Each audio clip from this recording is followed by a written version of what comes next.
Everyone. So we're going to get started with welcome to World Issues. So this is going to be the first lecture in the lecture series for World Issues. So we're going to start with Unit 1, which is going to kind of look at the approaches to world issues at this point, the geographic. Now, this particular course is framed in terms of the geographic model of world issues, but we are going to look at generally at some world issues. So let's get started here.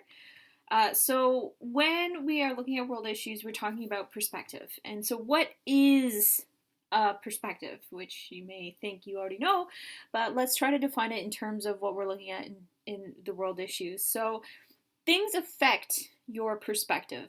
Time, age, location, all those types of things affect how you view things or your perspective. Life experiences, socioeconomic status, even things as simple as your cultural background or the color of your skin all affect your perspective.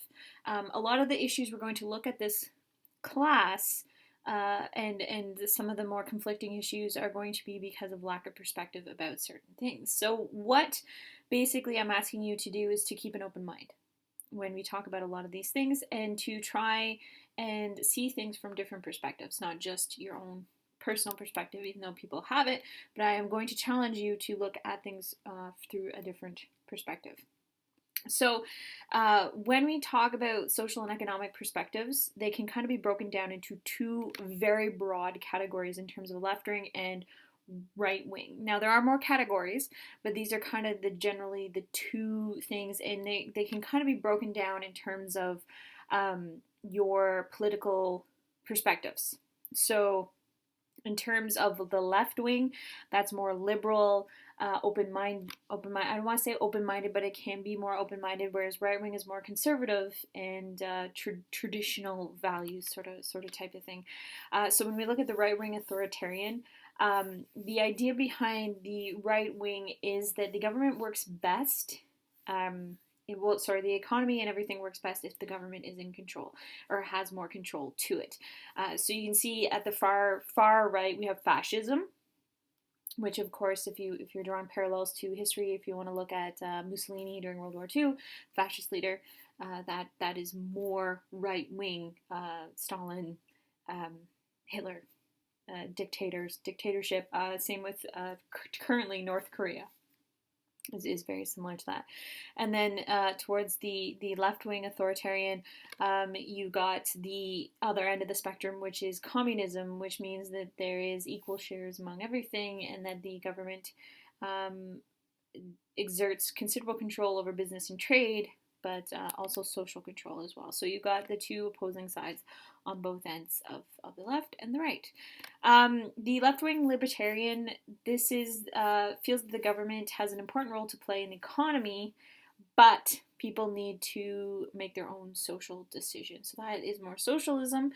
Places like Sweden, which is a socialist country, where the government has control over the economy, but people make their own social decisions. So that's like a step back from the communism. And then the right-wing libertarian minimize the role of government in all aspects of life. So there's a lot of freedom in terms of, but only if you have money, of course.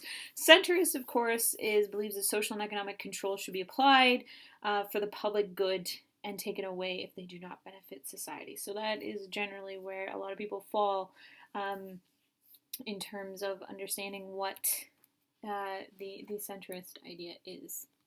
So what is an issue exactly? So what are we going to talk about? So there are non-world issues that elect strong opinions. So if you were to talk about these things with your peers at home, you might get some varied answers and some very heated debates about it. For example, music.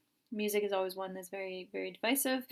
The latest episode of your TV shows, dating myself a bit here, but Game of Thrones, a lot of people who watch Game of Thrones had a very strong opinion about a lot of those episodes. I, unpopular opinion, did not like Game of Thrones and did not watch it. Did not watch a single episode of it.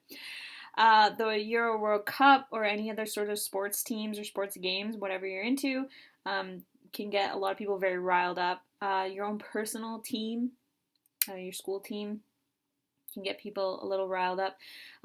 Your school neighborhood safety, what you guys are going to do Friday night, that type of thing. So these are issues, but these are not world issues. These are your issues, or issues that apply specifically to you and not in a broader scale. This is a very centralized theme of it. Now, when we talk about real world issues, things that affect the world, we're talking about things like right now, and probably the number one world issue is COVID-19.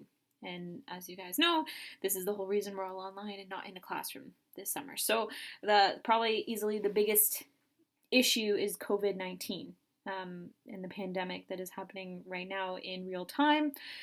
We also have political instability in the Middle East. There's a civil war, although that's kind of been pushed by the wayside. We do have another Black Lives Matter movement right now that is sweeping across the world.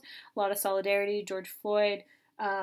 This is huge, and this is something it's going to continue on. Poverty and hunger is ongoing and has been ongoing for years. Climate change, although it is kind of at the bottom of the list right now, was at the top of the list for quite a while. Climate change is a huge issue. And then the energy crisis as well. We're running out of energy. How are we going to power ourselves? So these are real world issues. These are things that don't affect just you. These affect the entire world. And as we saw with COVID-19, it gradually spread and became what the world issue is that we're seeing today. Right now, you may not have a great grasp of what world issues are. But the great thing about what we're living in now in technology is you are able to get information a lot easier than when, for example, I was a kid, when the internet was just starting out. Like, we didn't really have access to the internet. We had to read newspapers. Now you can go on things like Twitter, Facebook, to get the types of information that you need, and now you can explore things that interest you, and I encourage you to do that. I encourage you to get yourself informed, watch news, watch YouTube, go on Twitter. TikTok actually is quite informative. If you follow TikTok, it's actually a very good tool for you to use. So I do encourage you to branch out a little more and get a little more information about your life, and to see what's going on in the world. Now, there's two major arguments that when I talk to students or teenagers in general, that you're at an age right now where you're not overly concerned with world issues. It will kind of change, your perspective will kind of change as you get older.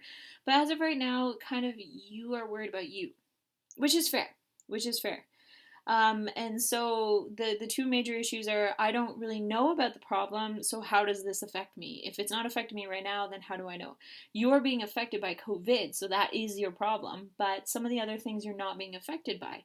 And then, of course, the other big one is, what can I do? I'm just one person. Well, one person is sometimes all it takes to change. So you need, those aren't really valid arguments. So get yourself informed, and there are things that you can do to help.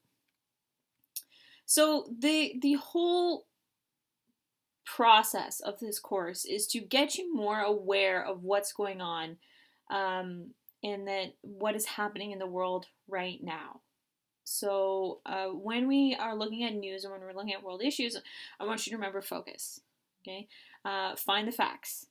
Have an opinion about it. I know what I have an opinion about, and I will share my opinion with you, but you do not have to agree with me. You don't have to agree with anyone. Have your own opinion. It's easy to tell the teacher what they want to hear, what you think I want to hear, but you are allowed to have your own opinion. That being said, of course, there will be no hate speech in this class, so I don't want to hear any of that. I don't want any, no one will be derogatory to anyone else. You are entitled to your own opinion, but you will not spread hate speech. Period. Don't want to hear it. Consider all the choices that are available to you. There's a lot of information out there. You need to consider it all before you make an informed decision. Urgency. Some of these issues are more urgent than others. Like I said, climate change has kind of been pushed to the bottom right now because the big one is COVID. So there is an urgency there. And then, of course, the S stands for synthesis and possible solutions. So what can you do? Obviously, I'm not expecting you to solve COVID, although if you could, that'd be really cool because we changing lives right now. So this is something you can remember for yourself. So just make sure you remember to focus.